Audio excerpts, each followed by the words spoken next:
आपका नाम? मेरा नाम junior under officer Abida Afreen है और मैं जम्मू कश्मीर लद्दाख की एक कैडेट हूँ सर। बताइए अपना जो माउंट एवरेस्ट का सफर था उसके बारे में। हमारा माउंट एवरेस्ट का सफर जो था वो 1 साल पहले ही स्टार्ट हो गया था सर। हमारी ट्रेनिंग चली वहाँ पे 1 साल हमारी पूरी ट्रेनिंग और सिलेक्शन प्रोसेस चले। वो ट्रेनिंग कम सिलेक्शन ही था हमारा। एंड हमारी ये जो विजन देखा था ये 2 साल पहले देखा था कि माउंट एवरेस्ट एक्सपीडिशन हम कैडेट्स को लेकर आए। हमारे डीजी एनसीसी सर ने देखा और हमारे कर्नल जो टीम लीडर थे हमारे इस एक्सपीडिशन के कर्नल अमित बिश सेना मेडल ने, उन्होंने हर जगह ऑल ओवर इंडिया जाके उन्होंने सिलेक्शंस की इन सब की। एंड सिलेक्शंस के बाद 17 लाख कैडेट्स में से 250 को दिल्ली बुलाया गया था सर। दिल्ली के बाद उसमें से भी सिलेक्शंस हुए और उसके बाद 36 कैडेट्स को सिलेक्ट किया गया था प्री एवरेस्ट के लिए। प्री एवरेस्ट के लिए हमें ये एक बेसिक ट्रेनिंग दी गई थी कि हमें कि क्या क्या प्रॉब्लम्स आ सकती है, क्या क्या चैलेंजेस झेलना पड़ेगा। एंड उसमें हमने सीखा कि लिमिटेड रिसोर्सेज में कैसे हम जी सकते हैं, कैसे सर्वाइव कर सकते हैं।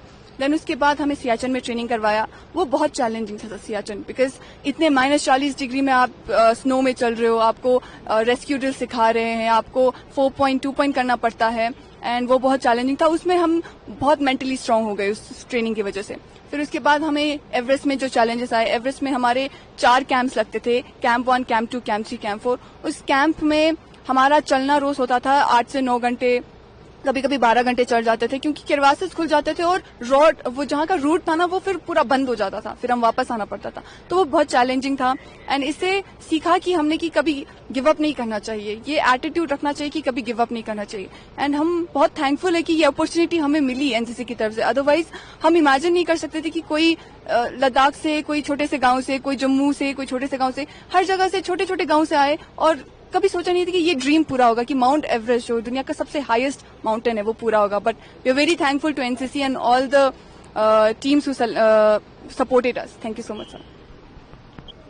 आपका नाम? जय हिंद। मैं कैडेट मोहित कुनाथिया, 4 जन के battalion NCC Jammu Kashmir Ladakh directorate से। कहाँ तक गए आप? सर माउंट एवरेस्ट के हम टॉप तक गए। जैसे कि आबिदा मैम ने आपको सिलेक्शन प्रोसीजर के बारे में सब बता ही दी है, तो मैं अपना एक्सपीरियंस बताता हूँ। जब हम क्लाइंब कर रहे थे तो क्लाइंब करने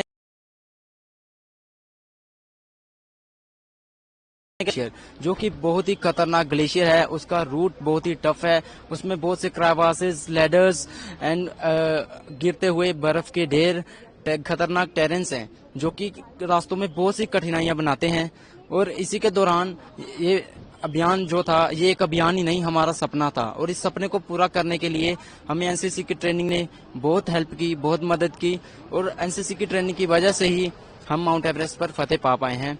और जब हम चोटी पे पहुंचे और जब अपने भारत का तिरंगा लहराया तो आंखों में खुशी के आंसू थे। महसूस था, दर्द महसूस हो रही थी, भूख लग रही थी क्योंकि 2 दिन हम बिना कुछ खाए पिए चले थे। और आंखों में आंसू थे, खुशी थी, दर्द थी, और ये सब एक अनुभव एक साथ था। जय हिंद सर। तो आना चाहिए एनसीसी में यूथ को कश्मीर के।